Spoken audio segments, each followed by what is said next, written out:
I've been out of the game, helping hunters and clients, so it feels great to be back in a tree. I've heard the saying, I hate the rut. I love the rut, because I don't want my hunt to just end on a cell cam and a corn pile and boom, he's dead. I've arrived. That was 20 yards right down the pipe, perfect. But that is a hammer 8-point. Team 200 is presented by Moon Guide. Plan your best hunt. Left the house to go shed hunting. We just had a snow melt and one of the target bucks was laying in the front yard. Pretty crazy. Awesome bone. This dude's gonna be a hammer next year. He should be 5.5. And he must have jumped the fence here. Literally in my yard, I've got an orchard here and it looks like he did some damage to this apple tree. Made a rub, dropped the antler jumping in. Now I gotta go find his other side. I knew going into 2024, time was gonna be my biggest challenge because I had an overflow of hunters that were coming in with Seymour bucks. I'm an outfitter and guide, and I knew time was gonna be an issue for me to get to the stand. So where I was gonna hunt, it was pretty easy. I narrowed it close to home. You're a natural, man.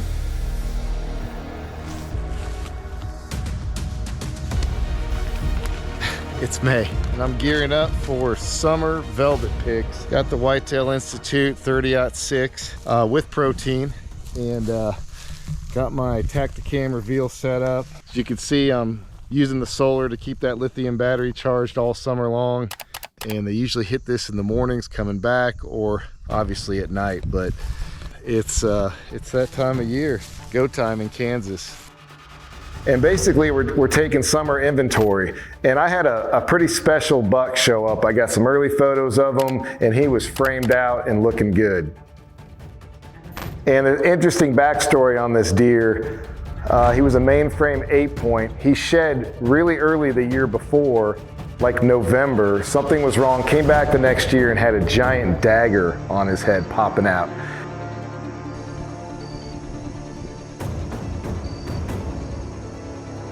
I had tons of trail cam footage of this guy. He was in and out of the Milo plot.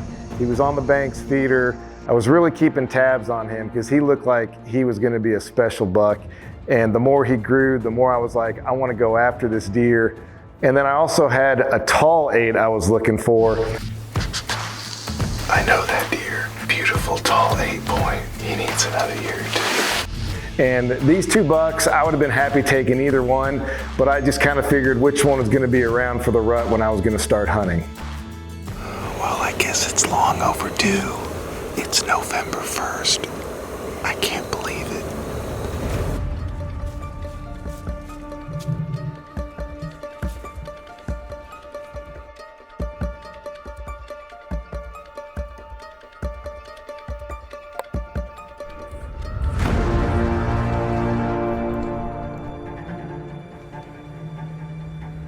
Knew instantly it wasn't a shooter, but I filmed him hitting 2 or 3 of the scrapes that I made, and then off in the woods he was. So to start the hunt in November, I felt like that was a good video encounter, and I was ready to keep grinding.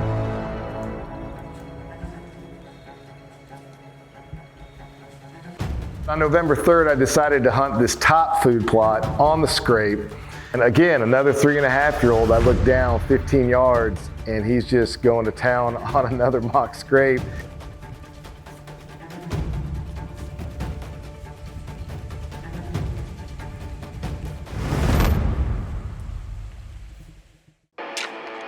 So the morning of November 8th, I was in one of my favorite spots, lots of history there.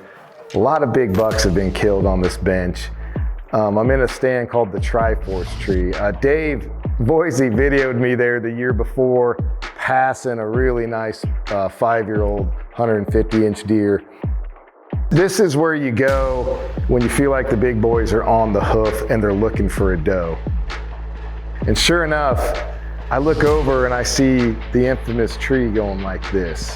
I'm like, there he is. You know, that's my target buck. And he's 60, 70 yards, making a scrape, just making some rubs, and he's in the thick cover.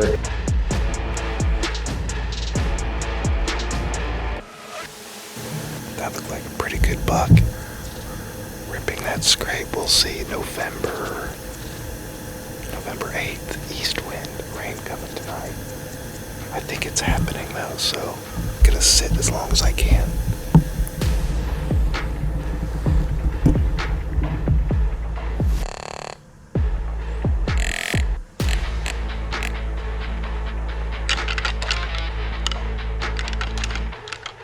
So I grabbed the rattling antlers and tickled the horns, hit them like there was a fight going on. And sure enough, a couple minutes later, here he comes, walking up this mowed path right to me.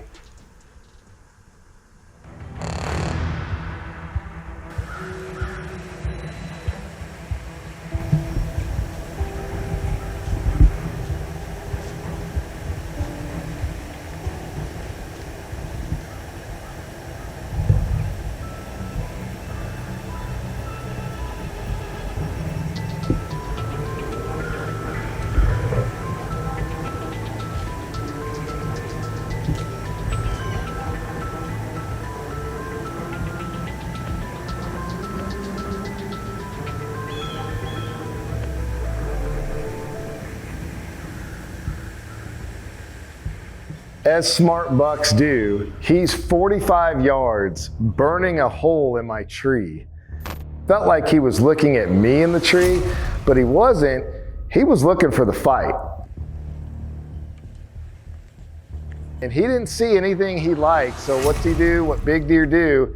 He starts circling. It was kind of a weird southeast wind.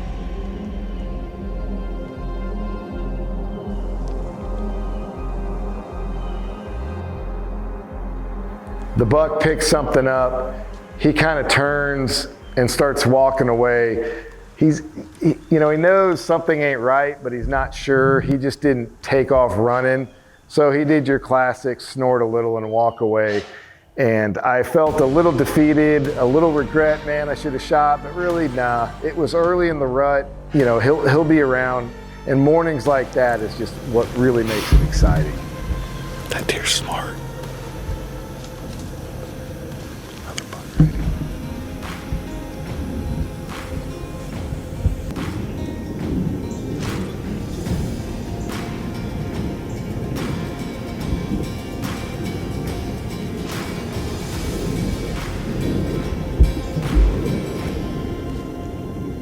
I had to take a little break from hunting. I had some clients come in. I went and filmed then.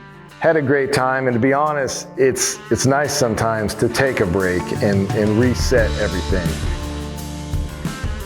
Jeff Sperry up to bat. This is day 8, so he's been grinding. The rut's been tough, but connected this morning with the crossbow on a beautiful 180-inch booner, maybe bigger. I mean, who cares? Look at that thing. It's a lifetime deer. Congrats, Jeff. Thank you, Chris. Yeah. Had a ball out here, huh? Yep. And of course, always sporting the Osios. So Seymour Bucks 2024, and we are stacking them up here in Kansas. Nothing, and I mean nothing, will make a big old buck lose his mind quicker than a doe in heat. Nothing can compete with the smell of estrus in the air. 30+ peak estrus from Raw Frozen Scents is tested and certified to contain the highest level of estrogen available. Why would you want to use anything else? Make every hunt a success with Raw Frozen Scents. We are gonna go get this amazing buck that Brian Smith shot over a decoy this morning. Congrats, Brian. Thank you. Dave's here. Congrats. The editor of Team 200. Yo! I saw him cutting through the timber. He locked onto the decoy, came in all bristled up, put on the whole show. Shot him when he was quartering away, coming in to scent check the decoy, watch him fall.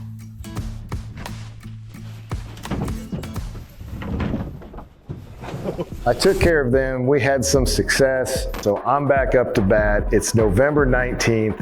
I'm back down in the transition timber zone where I had the encounter with my shooter. And then the white-8 that I was chasing with the big dagger, he seemed a little off, not a real aggressive deer, but definitely seemed like he was bedded on the other side of the farm and didn't want a lot of confrontation. So I feel like the dominant buck that I was gonna be chasing was this tall 8. Mustache, new look, back in the zone. I've been out of the game, helping hunters and clients for the last week. So it feels great to be back in a tree, and it is November 19th, and it finally feels like winter is coming. So this is gonna be a great week. Red moon just passed a beautiful 3-year-old. I didn't pass him, I wasn't gonna shoot him. You know what I mean? That's an ego saying. I've arrived. He came straight downwind. I've been spraying the scent thief. I mean, right through my wall. I've been throwing this out, throwing it on me.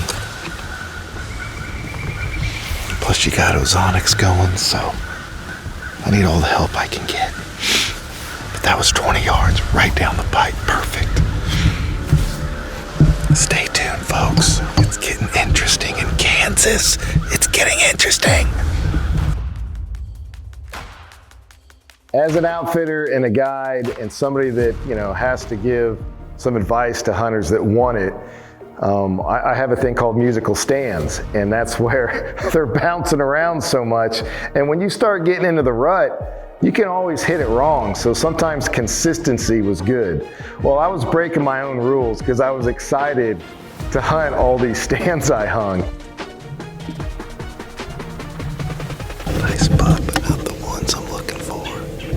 Finally, November 25th, I had gotten a picture of the buck a quarter-mile away on the other side of the farm. You can't get sucked in the trap of chasing the cameras. I almost don't like checking them and just going to hunt because I don't want that to totally affect my decision, but it's so easy, it's so tempting these days with these cell cams. So I decided it's kind of like a George Costanza. I'm gonna do the opposite. So wherever I think that deer's gonna go, I'm gonna go to the opposite. I'm gonna go back to my tree, stick with the plan, you know, consistency. Even though I know the deer was on the other side of the farm that night. Raw frozen scents in the mock scrape. Scrape lure on this one. I've been using the estrus, the buck urine on decoys, this on my boots, and putting it in the scrapes as I walk in. I brought out the big guns. I'm glad I brought them because it's a little colder than I thought. Gotta stay warm, gotta stay in the tree. Even though I know the deer was on the other side of the farm that night. And again, a quarter-mile away. And sure enough, that evening, and it was cold, I look up and here he comes.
Went down.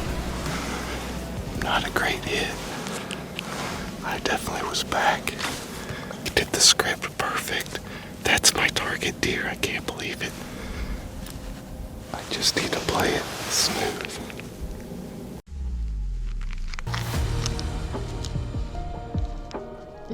I zip him, and I couldn't tell at first how far back it was. He went about 20 yards. I get the big camera on him, and eventually I see him do the drunken fall over. All right, but I think I just saw him pop That is a hammer 8-point. I hope I can put my hands on him. I hope I get the meat. We'll see. Dave Voisey was in camp. Brian Smith was in camp. Ryan was there. So the camaraderie was off the charts to go get this buck. I think there's more lung on this arrow than gut. So I still gave it, I think, 2 hours, and he was laying right there where I filmed him last. Finally connected the dots with him, man. I was persistent, stayed with the plan, and he got me once, but I got him in the end. And I think I've assisted and drug out like 8 or 9 bucks in the last 2 weeks. It's finally my turn. Look at this beast. Chasing this buck now pretty hard for 25 days. I mean, really, since the weather kicked in at the start of November, it's been, I'm here, he's there. Exactly what they say about trail cameras and the cell cameras, don't go off of them. And I was pretty persistent about just sticking with the plan, and eventually the rutting, he's gonna come by. Playing musical stands can burn you, especially when you're chasing a specific deer during the rut. But he made the wrong move tonight. Anytime you're gonna hunt a targeted deer during the rut, you know the challenges with it. I've heard the saying, I hate the rut. I love the rut, you know, because I don't want my hunt to just end on a cell cam and a corn pile and boom, he's dead. And right down my chute and lane, I've got a scrape at the end of it with some raw, and it just started that activity down this chute. 5.5-year-old deer. Flint picked up his sheds 2 years ago. I passed him in a decoy 2 years ago. I mean, obviously he just was a young deer, but he was rutting hard. He was covering a solid mile back and forth. So I couldn't be happier to be tagged out on this beast. So originally, my target buck, the one I wanted to chase, it was a very interesting deer. I never had him actually hitting a scrape. He would walk by them. He would kind of smell them, but there's definitely something going on with this deer. But he was still alive and showed back up right before gun season started. And I was kind of excited because Flint still had a tag. And Flint was super pumped about hunting this deer, hunting him by himself and videoing his own hunt. So it's the last weekend of gun season. I'm shopping with the girls, and I told Flint, I'm like, man, it just seems like history of with clients and guiding. If you get a cold front, a rainy, cold afternoon, and as soon as the rain breaks, those deer move. And I said, you need to get out there 3 o'clock at least at the latest. And I don't think he was there 20 minutes. Flint was able to film his own hunt. I think he even had the GoPro going.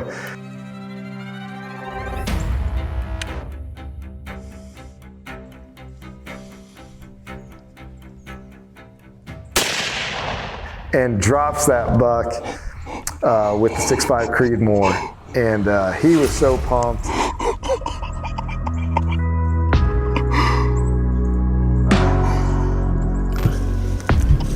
My dad finally turned me loose. I did some hunting by myself for the first time. I self-videoed, and this is the deer we were after. Got it done. Congrats, Flint.